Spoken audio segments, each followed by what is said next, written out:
none out there, and you're seeing in many of these, let me just give this polling here. This is what happened to a right-winger in Georgia. We got time. This is Michelle Nunn. We covered that the other night over Pardue, his cousin of Sonny Pardue, former governor there. This is a landmark, a communications poll conducted for WSB-TV in Atlanta, Georgia. Nunn has 47% of the vote, according now, and Purdue 40%. Now, the only thing I can say is it's not surprising because she won the debate handily, and according to their political analysts at Channel 2, it was surprising to Bill Crane. There is a widening or stagnant gender gap. Purdue does not seem to be moving or closing his numbers. He's about 20 points behind Michelle Nunn, no doubt, with female voters. The poll shows Purdue with a 7-point advantage among men. That's to be expected.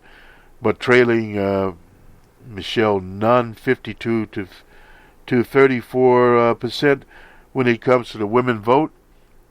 65% of African Americans support Michelle Nunn. Not surprising there. And Purdue has a 20-point advantage among white voters. Now, this is the same thing, but old DA up there, McCutcheon, is playing in St. Louis County. And that's what she's basically doing. Crane says Democrats need to make sure they can convince black voters how important for the election. That's going to happen. They're going to turn out for Chip Carter. He's also ahead a little bit there. She needs to shore up her support, and that's what she's doing amongst rural white voters. She's working on it.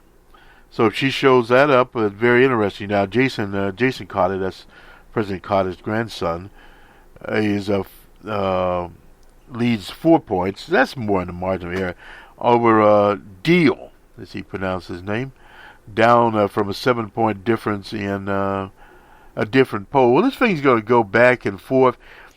In Georgia, we're of the opinion that it's going to be a turnout election there.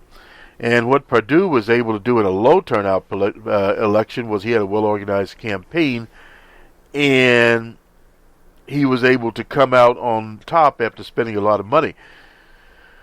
Now, what's happening here is the dirty ad boys and girls will come in and they will try to do in Michelle Nunn. It's hard to do her in because she comes from the Points of Life Foundation that was founded by the former President George H.W. Bush.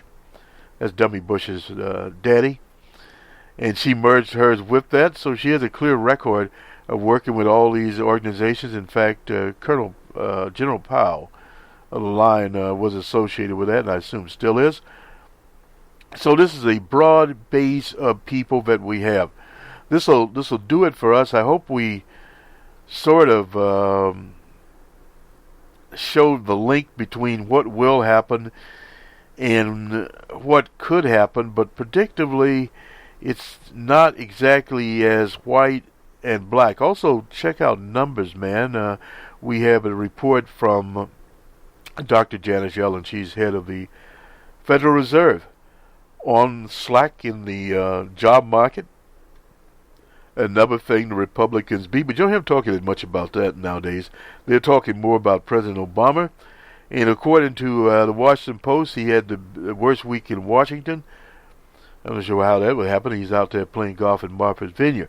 But these other incidents are going on. The ISIS, they're in the business. And as far as Ferguson, we'll have to see how that happens. But in general, as the media gets hold of any story, we saw that with the Occupy movement, they can distort it severely. So you have to understand that. I think we talked earlier in another episode, there's a time to demonstrate and a time not to demonstrate.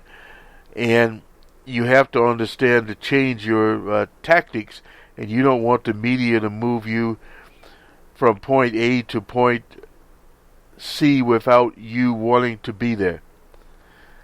Good day and have a rest of your weekend. And we'll be back with the Monday Morning Quarterback. We will give the baseball scores on it, as we're down to the 30 or so games left in Major League Baseball. We've not been giving scores out for the exhibition games in the NFL. Incidentally, a number of outlets will not put the Washington team's Redskin in their reports. So that is numbered, and the award-winning Oop, Mr. Carey, doesn't officiate their games, and we will not even report on their scores this time around. Good day.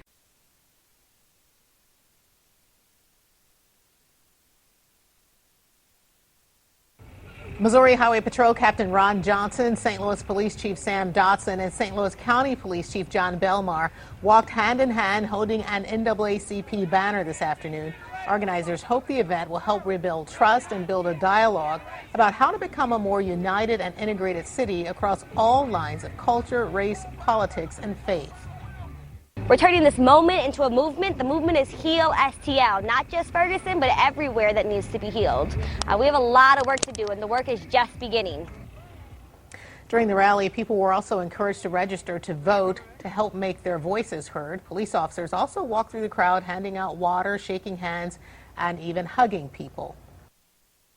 A man shot and killed by St. Louis police after he came at them with a knife is speaking out. She claims police did not have to shoot and kill her son. Fox News' Chris Renier is live in North St. Louis where the mother and other supporters just finished speaking a short time ago. Chris? Shirley, we are on Riverview. This is where that incident happened on Tuesday just afternoon. You can see a memorial is up for 25-year-old Kajeen Powell, the man shot and killed by St. Louis police. We are not too far at all from where those protests have been happening for Michael Brown in Ferguson. In an effort to be totally transparent, St. Louis Police Chief Sam Dotson released cell phone video and 911 recordings of what happened here on Tuesday. Police say Powell went into the Six-Star Market here twice and stole items. When police arrived on the scene, Powell had already put down the items. Investigators say Powell was acting erratically, walking back and forth. Police say Powell moved toward the officers holding a knife, saying, "Shoot me now and kill me now." The officers told Powell to put down the knife, but Powell did not drop the weapon and kept coming toward the officers.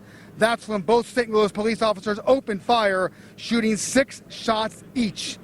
Powell was pronounced dead at the scene. His mother and the others who were here with them are all part of the Israel United in Christ Church. They believe police could have taken another path. He was a very decent person. He wouldn't harm anyone. They didn't have to shoot him down like that. I don't think he posed a threat to those cops. He took the items, he set them down on the street, and he waited for the police. That is a sign of frustration. We are oppressed people, and in oppression, this is what the results of it. What you see with the young youth today is hopelessness. They don't value their lives because their lives is not given value. Chief Dotson said both officers feared for their safety when Powell would not drop the knife. Both of those officers were placed on administrative leave. Powell's mother wanted to keep funeral arrangements for her son private. For now, live in North City, Chris Renier, Fox 2 News.